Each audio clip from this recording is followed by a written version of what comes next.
नमस्कार। भारत शक्ति के डिफेंस मंत्रा में आप सभी का स्वागत है। पिछले 2 हफ्तों से आप हमारे संस्थापक और प्रधान संपादक नितिन गोखले के अरुणाचल प्रदेश से स्टोरीज देख रहे होंगे। आपने उनको लाइक किया, कमेंट किया, आपका बहुत बहुत धन्यवाद।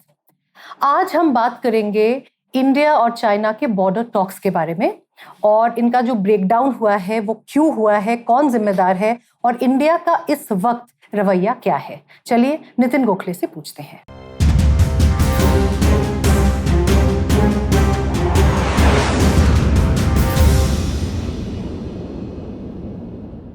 नितिन, स्वागत है आपका फिर से डिफेंस मंत्रा में। धन्यवाद। 2 हफ्ते बाद यहाँ बैठ के कर रहे हैं। ये तो वहां से फील्ड से किया था। बिल्कुल बिल्कुल। तो अरुणाचल प्रदेश के पे हम बाद में आएंगे। हमने पहले भी इस पे शो तो कर ही लिया है क्योंकि चाइना के बारे में बात करनी है पहले। तो 13th राउंड ऑफ स्टॉक्स जो अभी हुआ है हाल ही में,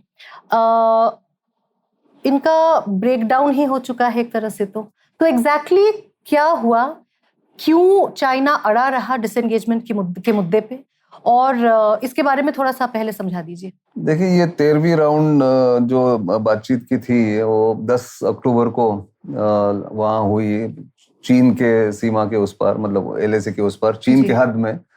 और वहाँ पे इस बार ये माना जा रहा था कि पेट्रोल पॉइंट 15 PP15 के मुद्दे पे बात होगी और वहाँ डिसएंगेजमेंट शुरू हो जाएगा। एक बार वो बातचीत हो जाए और उसके ऊपर अगर समन्वय हो जाता, अगर लोगों की एक मत हो जाते तो वो होने की बात थी जी। अचानक से सोमवार को खबर आई या 11 तारीख को कि ये दोनों तरफ से स्टेटमेंट आया, भारत की तरफ से भी, चीन की तरफ से। चीन की तरफ से पहले आया कि हमने भारत के जो अनरीजनेबल, अनरियलिस्टिक डिमांड्स हैं उसको मानने से इनकार कर दिया है और इसलिए ये भारत ने समझ लेना चाहिए कि ये रवैया ठीक नहीं है। तो भारत ने कहा कि भाई आपने कोई फॉरवर्ड लुकिंग प्रपोजल भी नहीं दिया, हमने जो प्रपोजल दिया वो भी नहीं माना और इसलिए ये बातचीत आगे नहीं बढ़ सकी। पर अभी भी हम ये चाहते हैं कि बातचीत होती रहे और बातचीत के जरिए इसका हल निकाला जाए। पर अगर आप नहीं चाहते हैं तो हम फिर इसके ऊपर कार्रवाई करने के लिए तैयार हैं। ये भारत की तरफ से कहा गया। ये क्यों हुआ, ये स्पेकुलेशन ही हो सकता है जी। पर 2-3 चीजें इसमें है कि एक सबसे बड़ा कारण है जो बहुत लोगों के जहन में अभी आया नहीं है, ये है कि वहाँ जो डेलीगेशन लीडर आया था चीन का, वो एक नया जनरल था जो टेम्पररी चार्ज पे है। साउथ सिंचियांग मिलिट्री डिस्ट्रिक्ट का जो चीफ ऑफ स्टाफ है, वो जो फुल कमांडर भी नहीं है, वो आया था और उसको एक कागज लिख के भेज दिया गया था उसके हाथ में कि ये बोलना है और इसके आगे अगर कोई बातचीत होती है तो उसमें आप उसको ना आगे ना पीछे कुछ कर सकते हो, आप इतना बोल के आपको वापस आ जाना है। इसके कारण ये बातचीत आगे नहीं बढ़ी। इसके पहले जो लोग आते थे वो एम्पावर्ड थे, उनको उस तरह की जानकारी थी वहां उस इलाके की, इसलिए वहां बातचीत होती थी। इसमें बातचीत नहीं हुई। स्टेटमेंट पढ़ा गया, भारत की तरफ से स्टेटमेंट पढ़ा गया, भारत ने कहा कि हमको ये चाहिए या ये हमारा सुझाव है। उनके तरफ से कुछ भी वो काउंटर सुझाव आया नहीं, इसलिए ये बातचीत का ब्रेकडाउन हुआ। ये पहला कारण हो सकता है। दूसरा कारण ये है कि अब चीन समझता है कि जो करना था डिसएंगेजमेंट हमने कर लिया। अब वहां पे सर्दियां आ रही हैं, वहां पे रहना कठिन होता है, तो जहां हम हैं वैसे के वैसे रहेंगे जैसे थे और देखते हैं कि भारत कितना उसका मुकाबला कर सकता है, कि क्या उनके ट्रूप्स अभी भी रह सकते हैं। तो भारत के लिए वो कोई दिक्कत नहीं है, मुश्किल नहीं है। जो विंटर स्टॉकिंग होना था सब आ गया है, लोग अभी 1 साल से वहीं रह रहे हैं, उनकी एक्लेमेटाइजेशन हो गई है, ट्रूप्स भी टर्नओवर हो चुके हैं। तो इसलिए ये दूसरा कारण कहते हैं। और फाइनली ये कहना चाहते हैं लोग कि चीन ने ये तय कर लिया है कि हमें जो हासिल करना था 2020 में, वो हमने हासिल कर लिया। अभी इसके आगे बातचीत करके हमें कुछ मिलने वाला नहीं है, इसलिए बातचीत को यहीं समाप्त किया जाए। तो सबसे पहले तो ये बताइए कि चीन ने ऐसा किया क्यों, मतलब एक टेम्पररी ऑफिसर को क्यों भेजा? मतलब it shows a casual approach ना, कि आप मतलब टॉक्स हो रहे हैं, कई कंटेंशियस इश्यूज अभी भी हैं, तो उनको रिजॉल्व करने के लिए तो कोई ऐसा बंदा चाहिए जो डिसीजन ले सके। नंबर 1 अभी ये कहा, हाँ नंबर 2 बोलिए। नंबर 2 ये मैं आपके पॉइंट्स पे आ रही हूँ। नंबर 2 कि इस तरह का जो अप्रोच उन्होंने आपने कहा कि इस तरह का कॉन्स्टेंटली प्रेशर डालना इंडिया पे, इससे वो क्या हासिल करना चाहते हैं? एक तो दूसरे सवाल का जवाब मैं पहले दूंगा कि क्या हासिल करना चाहते हैं। वो ये प्रूव करना चाहते हैं दुनिया को कि एशिया में हम सबसे बड़े ताकतवर देश हैं। हम यहाँ के राजा हैं और दूसरे एक म्यान में दो तलवारें नहीं रह सकती हैं।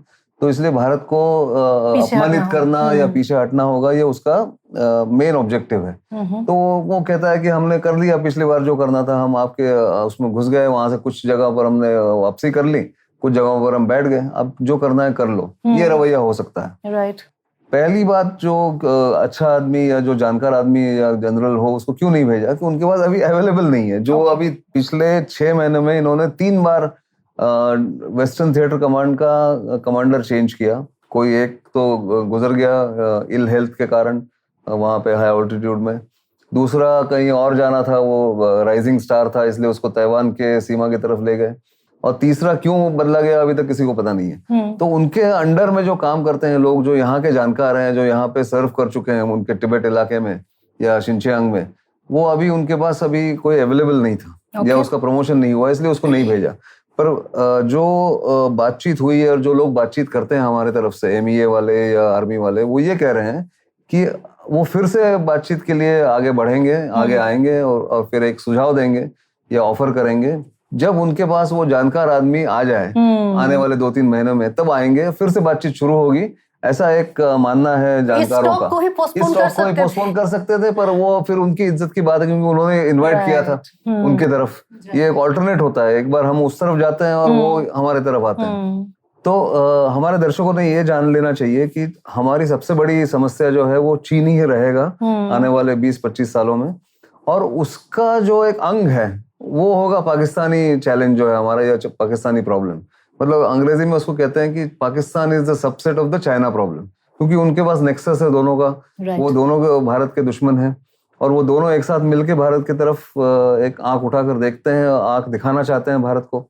इसलिए भारत को दोनों तरफ ध्यान देना होगा, पर चीन के तरफ ज्यादा ध्यान देना होगा, ऐसा मैं समझता हूँ। और हमारे दर्शक ये जान लें, जब भी वो चीन के प्रॉब्लम की तरफ देखेंगे, उनका नजरिया ये होना चाहिए कि चीन एक एक्सपेंशनिस्ट पावर है, राइट, जो अपना इलाका बढ़ाना चाहता है, दूसरों के वो जमीन पर कब्जा करना चाहता है, जो भारत नहीं है, सलामी स्लाइसिंग करना चाहता है, जो भारत कभी आक्रमण नहीं करता है, भारत हमेशा डिफेंड करता है जी। तो ये जो रवैया है, सिविलाइजेशनल डिफरेंस है दोनों में, ये जानना चाहिए और उस रवैये के थ्रू देखना चाहिए कि ये समस्या क्या है। बहुत लोग ये कहते हैं कि आपने कैलाश रेंज जो माउंटेन्स हैं जहाँ पे आपने कब्जा किया था उसको छोड़ दिया बिना कुछ उससे हासिल किए हुए।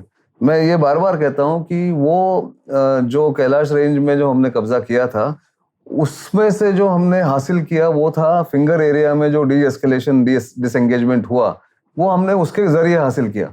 पर वही जो एडवांटेज था कैलाश रेंज वाला, वो आप इन परपेचुटी कंटिन्यूएशन में उसको यूज नहीं कर सकते हो। वो ऐसा करेंसी ऐसी नहीं है जो एक बार आपने खर्च कर दी तो वो बार बार खर्च कर सकेंगे। तो वैसा था वो पैसे 100 रुपए आपके पास थे, आपने वो 100 रुपए खर्च कर दिए। अब ये कहना कि वही 100 रुपए आप फिर और कहीं लगाइए, ये नहीं हो सकता। ये लोगों ने जानना चाहिए। राइट।